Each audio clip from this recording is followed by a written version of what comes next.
PGA Tour hits the mainland this week in La Quinta, California with the American Express, and we want you to wager wisely. That's why our man Ben Everill is with us here this week, senior writer for Golfbet, who joins us from his Los Angeles-based home. Benny, it's good to see you. Thanks for jumping in with us this week and throughout the season. I hope you and your family, your friends, your loved ones are all safe out there in LA. How's it going? Hey, Swanee, yeah, thanks for having me, mate. It's been a trying couple of weeks, obviously, out here in LA, but we're doing okay. Thankfully, we're away from the flames and just dealing with a little smoke and ash. But the community's band together, and things are going well in that regard. And hopefully, we come together over the next month and start to rebuild this wonderful city. It's good to hear. Just a couple hours east of LA lies La Quinta, California, home of the American Express this week. 3 courses in the rotation. Let's start there, Ben. How do bettors sort of make sense of all the chaos that can evolve on a multi-course rotation on the PGA Tour? And how do they identify the players who may thrive on those different layouts? So it's a really interesting week here when you talk fantasy and betting, right? I'll quickly start with the fantasy side of things. I know Rob Bolton will want me to get into that. And look, you still need to think about your chalk players, your big name players when you're talking fantasy rosters, right? Your Sun GMs, Justin Thomas, Sam Burns. These guys are important. They're going to probably be in the mix somewhere. However, that being said, if you're in the betting markets, this is absolutely the week to look at long shots and stick away from the chalk and think of the guys that are higher odds and are going to give you more bang for your buck. Why do I say that? Well, if you just look at the last 8 winners, 6 of them huge odds, including an 1,000 to 1 shot with Adam Long, and we had 300 last year with Nick Dunlap. It just makes sense to not sweat the short odds and have some fun in the shootout and enjoy watching these guys play. The reality is, when you have a tournament like this, you mentioned those variables, 3 courses. You've got Pro-Am aspect, so slow rounds plus slower greens and accessible pins. You're going to have a birdie fest. And you know that anybody can potentially win this thing. It's not a major championship test where the cream rises. It's these guys are all good enough to win this week. Anyone can win. So why not ride the lottery pick on those higher odds? All right, so we're scrubbing the chalk off the board this week, as you described in your content on PGAtour.com. Let's say we've got a theoretical $50 bankroll to wager. Instead of dispersing it among 5 of the higher profile names in the field, would you advise bettors maybe sprinkle the infield a little bit and have 12 guys to root for this week? Absolutely. As I said, that's where my column is sort of pointing you towards. I think I threw out 12 names where you get 10 guys at $5 in your theoretical 50 and then a couple of $2 and a $1 shot. I think it's just a matter of enjoying this week for what it is. Okay. As a golf bettor, you can get frustrated. And I was at fault here 12 months ago. 12 months ago, I was on Xander Schauffele at 11 to 1. I was like, he's clearly the most talented player. He's probably going to win. Why not get on him at short odds? But then I found myself frustrated watching on Sunday as, he came home strong, but got beaten by the time, somewhat of a nobody. I know golf fans knew who Nick Dunlap was, but most people may not have known. And so that was a frustrating effort where I'm like, I'm sweating a 10 to 1 scenario here where I could have been on a 300, 200, 150 for $1 and had some fun watching it and just seeing for what it is. So again, I think that if you go sort of 10, 11, 12 guys at smaller outlay with bigger odds, you're going to enjoy yourself and just sit back and watch, because some weeks are like that. Some weeks are hard on tours. Some weeks are, as I said, major championship type tests, and others are, hey, let's go get some birdies. Let's enjoy what these guys are good at. And you can ride that wave as well. The other option is take some money off the board, right? And you might still only have your 5 guys, but keep it at long shots, save some of that kick, go out for a lunch this week instead, or save it for when we get to the players or a signature event, etc., and have a little bit of extra in your kitty that week. Birdies are the order of the day. You got to make them in bunches. You're probably not even going to survive the cut this week.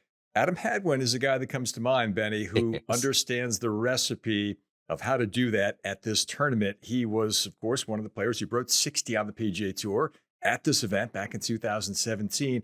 I know you like him as your outright winner here this week, and he represents some pretty strong value at plus 7,500. Yeah, 75 to 1 for a guy in 9 trips there. Has never missed the cut. A couple of seconds, a third, a couple of sixes, including last year was 6th. And you mentioned like 59 holds the course record out at La Quinta Country Club. Like, this is a guy who's obviously made for this sort of shootout, enjoys going there at the start of his year. sort of loosening up the shoulders, if you will, and just firing at pins that are somewhat easier, knocking them in. What would be interesting, though, is we just had a Canadian winner. I'm not sure. I should have checked this, Swanee, but have we ever had back-to-back Canadian winners on the tour? That's something that we'll have to go into the archives and have a look. It'd be obviously really good for our friends north of the border if that could happen. And again, it comes back to that philosophy of 75 to 1, a guy who's proven here. It's a more fun ride. You get $1 on that and win 75 just watching Adam Hadwin shoot at pins. That's fun for me. Fun for anyone out there. Rather than setting your house on anything this week, look for those long shot odds. Look for the guys like Hadwin who have proven ability and can still win. That's what I want. And, that's there for the young guns too that are new on tour. Let's identify a couple of other players you've got your eye on in the 60 to 1 neighborhood who fall under that category of high birdie production on the PGA Tour over the last few years, and both of them are winners. Let's begin with JT Poston. Tell me what you like about him here this week. How's the fit? The postman always delivers in a shootout, right? Like he loves it when there's birdies. This is something that Will Gray, our esteemed Golfbet colleague, got me onto, I guess, last year. He's like, always pick JT Poston in a shootout. And sure enough, late last year, we had one there in Vegas, and there he was, right? Like, so if anything happens where the birdies are in bunches, he's going to have a crack at it.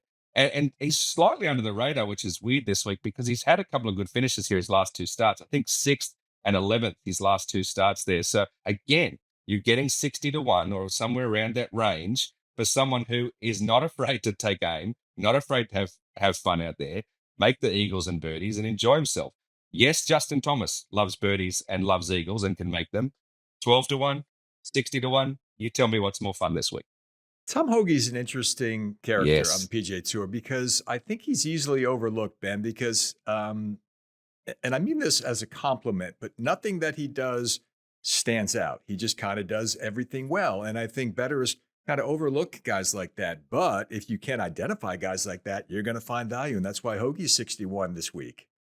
The first 2 weeks of this season, he's our first round leader, like setting the pace at huge odds too. I mean, that is definitely a lottery pick most weeks, the first round leader, but he's a guy who can get hot and post those numbers. And I think that from the last 2 weeks, getting hot is something that we can identify like, hey, we know he can go low. We know he's got the ball striking ability. And look, I take word from Kevin Price in the building at PGA Tour and Prices. He loves Tom Hoge. He is legit mates with the guy. And he thinks Hoge is the sneaky chance to push his way towards a Ryder Cup berth. I remember laughing about it 2 weeks ago, and I've been giving him hell about it for the last 2 weeks, but then Hoge's popping up on the leaderboard. So I'm like, all right, let's get on board. Hoge's motivated to play well at the start of the year, motivated to do something.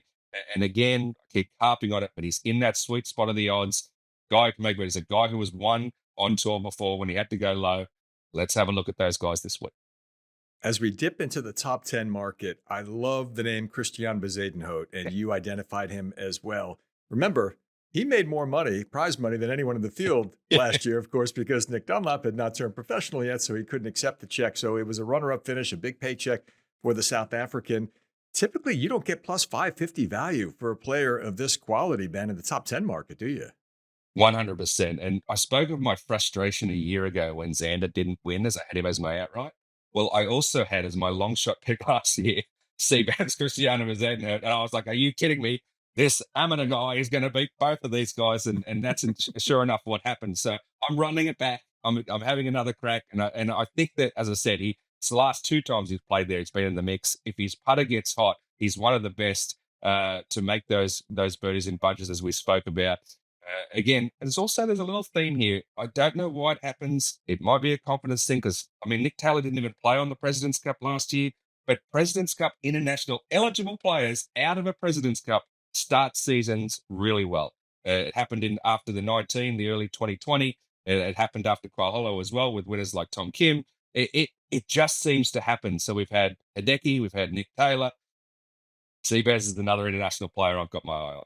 There's a lot of rookies that compete early in the season, and golf fans, I think, are just beginning to gain an understanding of who the impactful players might be. And if you're smart, you can identify those guys before everyone else begins to take notice, and the odds on them to finish in the top 10 begin to shrink. So there's a kid named Frankie Sapp this week, and Korn Ferry Tour fans understand that this guy can really go, Ben, and you're getting him at plus 850 for a top 10 here this week. That's pretty tasty. sensationally tasty. And I said, this is a kid, this is a 25-year-old that's going to take the tour by storm at some point. Like, this is a talent that we know is going to be well and truly in the mix as things sort of progress across the year. So the key for me is let's get on the bus or get on the train before it's too late, before everyone gets on. I want to get that either front seat or back seat, whichever one you prefer, and take the tasty odds while you've got them. And look, it's a shootout. We know Corn Ferry guys are used to that. They know they have to go low to win on the Corn Ferry Tour. This is, again, a long shot week. I just really think that Frankie Sapp is someone you've got to keep your eye on. He did really well at the US Open last year, so he knows how to play well on hard courses as well as shootouts. He's got the all-round game. And when we spoke to all of the rookies coming out, the new guys on tour this year at the start of the season, we asked them, like, who did they expect to be the breakout star from their group? And to a man, almost all of them nominated Frankie Sapp. And so with that being said, his own peers love him. I'm on the train. Let's get on the train with him until we cash in. Well, let's slip into the top 20 market here. And really, that same theory of finding that rookie while he still has healthy value applies to Paul Peterson. And I'll be honest, I didn't know much about Paul Peterson, Benny, until he popped up in our PGA Tour live coverage over the last week in Honolulu. He's a 36-year-old rookie out of Oregon State. He's traveled around the globe. He won the Czech Masters on the DP World Tour. He's got his PGA Tour card for the first time.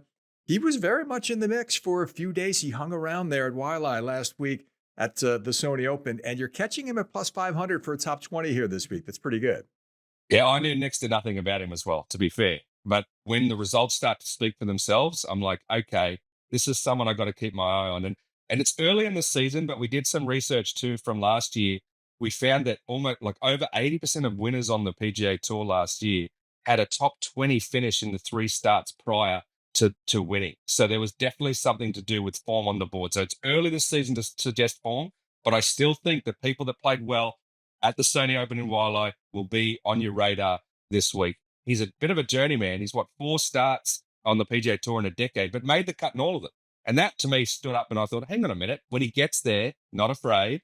He's also motivated. It reminds me of a couple of years ago, and now he's playing really well. Eric Cole, right? Rookie at an older age, and knowing I haven't got time. I'm not waiting. I'm not a 22-year-old who thinks I can do this for the next 20 years. I'm here now.